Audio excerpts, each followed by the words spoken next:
Imagine this, a clan so fiercely independent that for, what, over 170 years, their actual name was outlawed, banned. Carried a death sentence, even. Exactly. And yet, they didn't just survive, their spirit somehow stayed unbroken.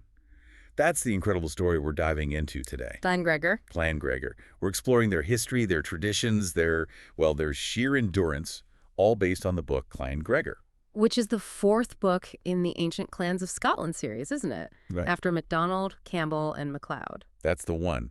And our mission here really is to pull out the most fascinating bits, the core insights from this book for you. Yeah, kind of a shortcut to understanding why this clan is so significant, but without, frowning you in dense academic text. We want to get straight to the heart of their story. Precisely. And, going through this book with its amazing history and these really compelling stories, it actually struck us. Mm-hmm. This book would make a fantastic gift, like really unique and thoughtful for someone who's maybe a bit tricky to buy for. That's a great idea, actually. History buffs, people with Scottish roots. Or just anyone who loves a story of survival against the odds. Anyway, just a thought for you. We've put a link to it in the description if that sparks an idea. Good call. Okay, so maybe we should start with the basics. The book really stresses that for Highlanders, a clan wasn't just family. It was everything. Right. It defined your whole life. That Gaelic word clan, it means children, doesn't it? It does. But the book clarifies it wasn't strictly blood relatives. People joined for protection, for belonging. It became this larger collective identity. So more than just a big family tree, it was a whole social structure. Absolutely. And the book lays out those key roles. You had the chief, obviously paramount, the protector, the leader. Then chieftains under him, managing different areas or branches. Exactly. And tacksmen, they were really important. Leased land from the chief, collected rent, but also had to muster fighting men when needed. Okay, so practical roles too. And bards, of course, keeping the history alive. And warriors for defense. And Clan Gregor is such a powerful example because their story is just so full of conflict and this fierce independence. They were constantly pushing back against persecution, facing down really powerful enemies like the Campbells. That's a name that comes up a lot. Oh, definitely. And it wasn't just about people and power, was it? The book talks about symbols being vital. Crucial. Mottos, crests, tartans, ways to show who you were, who you belonged to. Like Clan Gregor's motto, Riogel Mo Dream. Royal is my race. I mean, that says so much right there, doesn't it? Pride, defiance, especially given everything they went through. It really does. It wasn't just decoration, it was a statement, a claim to lineage, even when things were incredibly tough. Exactly. And the book gives us these glimpses into everyday life, too. It wasn't all battles and high drama. No, it was about community, cooperation, just surviving in that pretty harsh Highland landscape, farming, herding, the daily grind. Right. Okay, so let's dig into where Clan Gregor actually came from. The book discusses that traditional claim, the one linking them back to Greogair.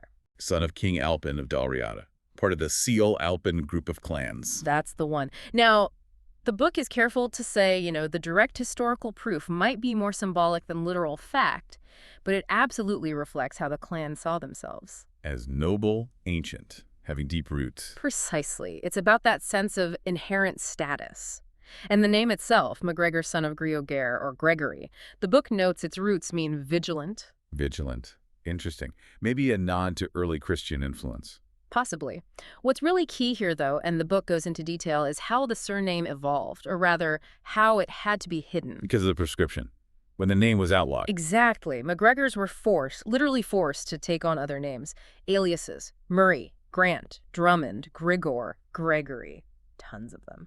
Just to avoid arrest or worse. Wow. Imagine having to pretend you're someone else entirely. But the book suggests that underneath, the MacGregor identity didn't just vanish. Not at all. It persisted. We start seeing them pop up in records around the 13th century. Glenorchy, Glenstrae areas. There's a John of Glenorchy in the Ragman rolls. The list of nobles swearing loyalty to England's Edward I. Right. Some think he might be an early MacGregor figure. But by the 14th century, the book confirms MacGregor is definitely a fixed hereditary surname. Their heartland is forming in Argyll and Perthshire. And this is when Gregor of the Golden Bridles appears. The first known chief. Sounds quite grand. It does.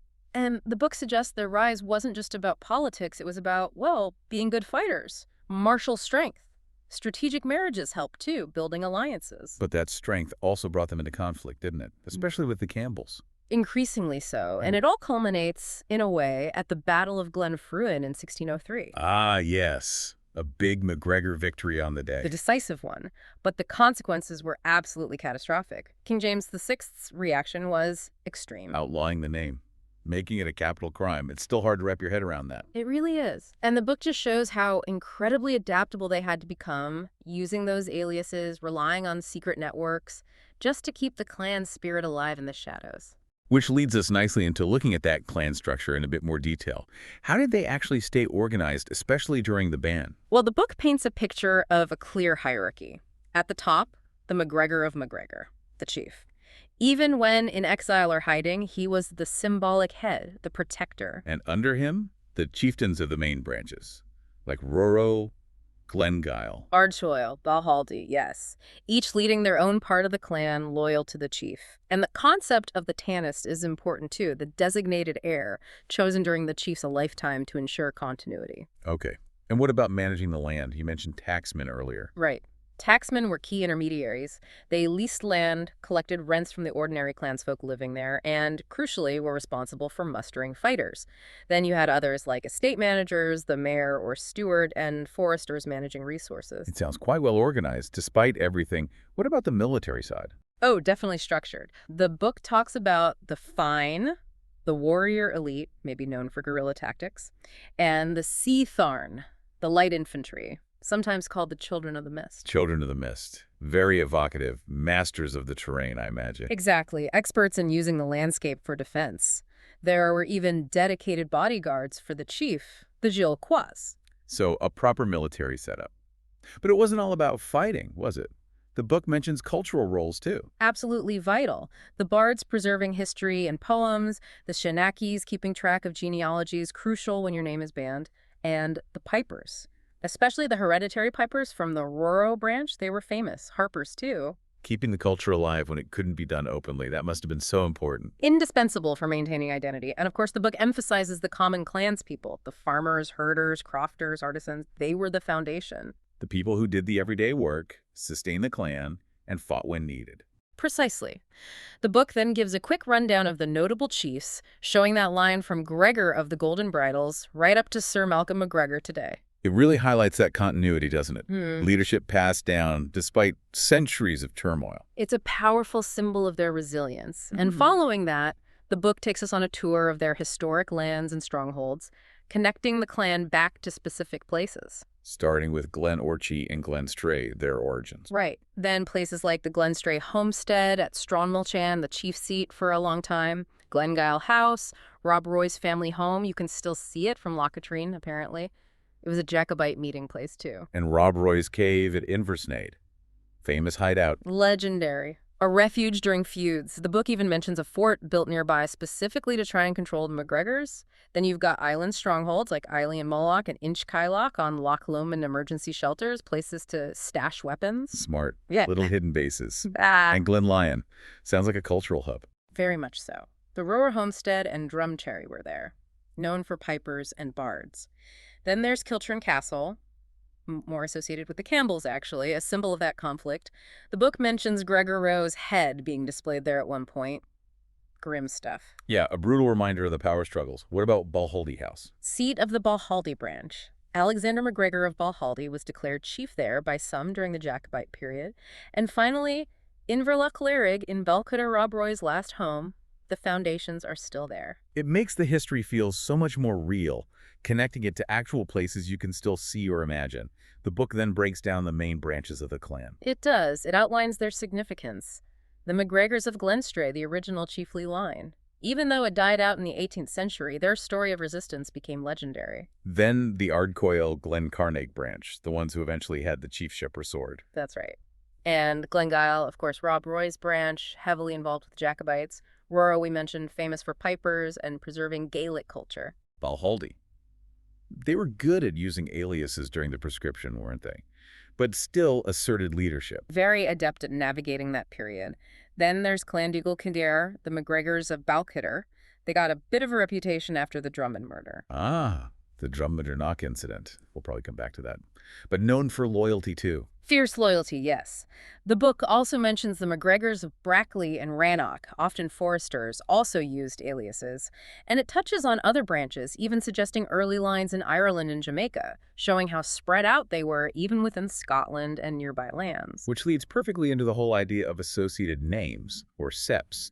The book says this is really complicated for Clan Gregor. Extremely complicated, mainly because of that long prescription. People had to adopt other names. So a sept isn't always a direct blood link. It could be families who allied with them, married in, or just lived on their lands and sought protection. Right, so the list of names is quite long and varied.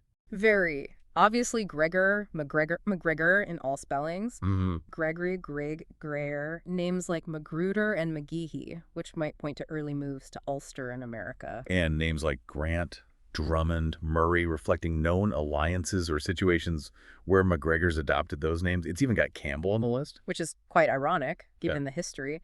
But yes, it shows the complex web. Then you have MacAndrew, MacAdam, McKinnon, McNichol, Allison, Sterling. It really shows how interconnected Highland society was and how MacGregor lineage got dispersed, often hidden. Understanding these names is pretty key if you're tracing ancestry then. Absolutely. Okay, shifting focus slightly, the book dives into the clan symbols, starting with the crest badge. The crowned lion's head, with the motto, Es Riogal Mo Dream. Yeah, very powerful imagery. Strength, defiance, that royal claim again, and the plant badge. Scots pine, Cuthas, symbolizing endurance, survival in tough conditions. Makes sense. It really does. And the heraldic arms and oak tree for roots, a sword for defense, another crown for royalty, all reinforcing that core identity. The book also mentions the pipe tune, MacGregor's salute, and the chief's Gaelic title. And T. Ailpinac More. The Great MacAlpinite, again linking right back to that claimed Alpin lineage and their Highland identity. Every symbol seems loaded with meaning and history. Let's talk more about that motto and the battle cry. The motto is Riogal Mo Dream. We know what it means, but the book emphasizes its importance during the Proscription. Hugely important. It was almost like a secret handshake, a way to affirm who they were when they couldn't even say their name. An act of quiet resistance. It preserved that sense of self-worth and lineage against all odds. Amazing. And the battle cry, Archoy. Highwood. The book connects it directly to their lands, the wooded areas that gave them shelter and tactical advantage. It wasn't just a place name. It became a rallying cry, symbolizing their resilience, their wild independence. Sir Walter Scott used it in Rob Roy, which really cemented it in popular culture. You can just picture it, can't you? Warriors shouting Highwood as they emerge. Okay, tartans. The book mentions there are several official ones now. Yes, 4 officially approved by the current chief. The main one is the MacGregor red and green, sometimes called Clan Gregor Modern. Bright colors, red maybe for bloodshed, green for the forests. Those lighter lines, possibly symbolizing hope or renewal, came about during the Highland revival. And the Rob Roy tartan. That simple red and black check. Iconic, instantly recognizable, linked forever with Rob Roy himself. The book notes its design likely predates the sort of standardization of tartans, giving it that older, maybe more rugged feel. Still incredibly popular. And there's a Glengyle tartan. Yes, created by the current chief, actually. Uses more earthy vegetable dye colors inspired by the Glengyle estate, a specific tribute to Rob Roy's branch. And finally, the MacGregor dress tartan lighter background, red and green checks, more for formal wear, often worn by women, dating from the Victorian era. So different tartans for different connections or occasions. The book even mentions an unofficial Balcuter one from the Proscription time. Yeah, thought to be something worn when official tartans were too risky. Again, it just shows their adaptability, finding ways to signal identity even in secret. Today, wearing any MacGregor tartan is a real statement of heritage. Absolutely. Now, speaking of heritage, the book moves into some really intriguing territory, the supernatural tales linked to the clan. Oh, this adds such a fascinating layer. These stories often reflect the hardship, the exile, the sheer strangeness of their history. Like the gallows tree in Edinburgh, where Chief Alistair was executed. The book says a widow cursed it, and it withered and died on the spot. And never grew again. MacGregor supposedly took splinters from it for generations as a reminder. It's such a powerful image of grief and injustice. It really is.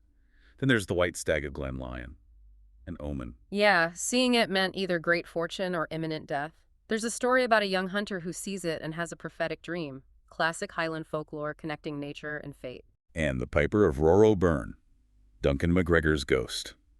His lament is supposedly still heard near the burn where he died. The book even tells of a shepherd who heard the ghostly pipes and believed it warned him just before a rock slide. A protective spirit, perhaps. Chilling. And of course, Rob Roy's ghost. The silent watch near Belhitter Kirk. Sightings reported over the years, a tall, red-haired figure in tartan, just watching. Adds to his legendary status, doesn't it? Like he's still guarding his people. It definitely does. The book lists even more curses, other apparitions, prophetic dreams. It feels like they lived in a world where that boundary between the seen and unseen was very thin. It gives you a real sense of the atmosphere and beliefs of the time, but alongside the supernatural, their history was shaped by very real, often brutal, blood feuds. The book doesn't shy away from these. Top of the list must be the feud with Clan Campbell. Long, bitter. Deeply ingrained. Started over land grants, escalated with executions like Gregor Roy and Alistair of Glenstrae. The Campbells systematically tried to dispossess them, but the MacGregors constantly raided and resisted. It went on for centuries. A defining conflict. Then the feud with Clan Colquhoun, leading to Glenfruin. Yes. Tensions over land and cattle raiding boiled over. MacGregors won the battle decisively, but the accounts of the aftermath, the alleged massacre of Colquhoun prisoners, that's what triggered King James VI to outlaw the name. So that victory had terrible consequences. A harsh lesson. And the feud with Clan Drummond, the Drummondernach murder. Ah, yes. A particularly gruesome incident where MacGregors killed John Drummond of Drummondernach and supposedly presented his severed head at Belhitter Kirk. It brought them a lot of infamy and isolation. Sir Walter Scott used it in A Legend of Montrose. A truly shocking event. And then the feud everyone knows, Rob Roy versus the Duke of Montrose. More personal, perhaps. Started over business dealings, loans, land seizure. Rob Roy's response to those guerrilla raids, defying the powerful Duke, turned him into a folk hero. The classic underdog story. Absolutely. The book also mentions internal feuds within Clan Gregor. Yes, especially after Alistair of Glenstrae's execution. With the leadership scattered, different factions sometimes competed for influence, shows that even clans weren't always perfectly united. And briefly, conflicts with Clan Lamont, too, over territory and cattle routes. It paints a picture of a very volatile time in the Highlands, and these feuds often led to battles, right? The book lists quite a few. A whole series of them, from Pinkie Cleugh in 1547 right through the Civil Wars. Inverlochy, Kilsyth, Philiphaugh in the 1640s, then Jacobite risings like Killiecrankie, Sheriff Muir, Glenshiel. It shows they were consistently involved in Scotland's major conflicts, often fighting fiercely, even when on the losing side eventually. Definitely. And the book gives special attention to Culloden in 1746. The final Jacobite defeat. It emphasizes they were still proscribed then. Still officially banned, so MacGregors fought under aliases or within regiments like the Duke of Perth's or the Atholl regiments. They'd fought well at Prestonpans earlier under Evan MacGregor of Glengyle. But Culloden itself, the book describes the chaos, the defeat. Yes, the desperate fight and the brutal aftermath. It meant renewed hardship, more emigration for MacGregors who survived. It's a very solemn chapter, marking defeat, but also, again, that incredible endurance of identity. Still there, still fighting for the cause, perhaps hoping it might finally end the ban. Now, the book includes a section that sounds really fun. Strange and unusual facts. Yes, these are great little nuggets. The name that could kill, just underscoring the reality of the prescription. And my name is MacGregor, becoming that defiant cry made famous by Scott. Landless but loyal. How the chiefs commanded loyalty even when in hiding or exile. That's remarkable. And the Poyais pretender? General Gregor MacGregor and his completely fabricated South American kingdom. Yeah. That's wild. Utterly bizarre story. Then there's the Gallows Oak Curse we mentioned, the legend of Rob Roy's ghost canoe on Loch Katrine, even the Rob Roy cocktail. A lighter note. And the Jamaican Gregor Acts. Descendants in Jamaica. Yes, MacGregor Town. Shows the diaspora. And finally, a fun one. The DIY tartan chief, Sir Malcolm MacGregor, apparently once made his own tartan when he needed one. Love it. These details really add color. Now, for listeners wanting to go deeper, the book offers suggestions for further reading. A really solid list. Foundational works like Amelia Georgiana Murr MacGregor's big 2-volume history from 1901, Richard Scott's Scotland's Most Defiant Clan, older classics like Skeen's Highlanders of Scotland. And more specific studies, too, on genealogy, the prescription, even witchcraft trials involving the clan. Yeah, Martin MacGregor on myth and history, Eric Stoddart on the prescription, Lizanne Henderson on witchcraft, And Michael Newton's book focusing on Gaelic tradition, Memory Keeper of the Forest, plus mentions of the American Clan-Gregor Society yearbooks for genealogical research. It's a great starting point for anyone wanting to really dig in. Definitely. The book then talks about the diaspora, how the clan spread globally, driven by survival mainly. Largely, yes. The Proscription, the Jacobite defeats, people had to leave. The book traces movements to Ulster, Europe, and especially North America, Maryland, the Carolinas, Nova Scotia, highlights figures like Reverend James Drummond MacGregor, notes the Greer surname connection in the American South. And the Caribbean? Jamaica again? Yes, the Maroon Chief MacGregor connection, and Australasia settlements in Victoria, New South Wales, Otago, and New Zealand. It shows just how far-reaching their influence became. Incredible spread. And for people today wanting to connect, there are Clan-Gregor societies. Absolutely. The book lists the main ones. The Clan-Gregor Society based in Scotland, the American Clan-Gregor Society in the U.S., and the Canada chapter, with their websites included. So people can find resources, connect with others, learn more. Exactly. They mention international branches too, and the global Clan-Gregor DNA project, which uses genetics to explore connections, modern ways to trace ancient ties. That sense of community clearly continues. And finally, the book lists its key references. A full bibliography shows the depth of research books, academic papers, official records. It gives you confidence in the information presented. It definitely seems thorough. So, wrapping up this deep dive, guided by this fascinating book on Clan-Gregor, the main takeaway has to be that spirit, doesn't it? That resilience. Absolutely. Just enduring through centuries of unbelievable pressure, holding on to their identity through kinship, tradition. It's quite something. And their story is this amazing mix of hard historical fact and these incredibly compelling legends. It really is. And if we've piqued your interest, definitely check out those further readings or the Clan Society websites. Think about those strange facts, that global reach. It makes you wonder, doesn't it, about the real power of identity and tradition when facing oppression. How do stories, how does a name keep a people together across such time and distance? A lot to ponder there. And just that one last reminder, the book itself, Clan-Gregor, fourth in the Ancient Clans of Scotland series, really is a fantastic read. And as we said, potentially a brilliant gift for that hard-to-buy-for person who appreciates history and a truly gripping story. The link's right there in the description for you.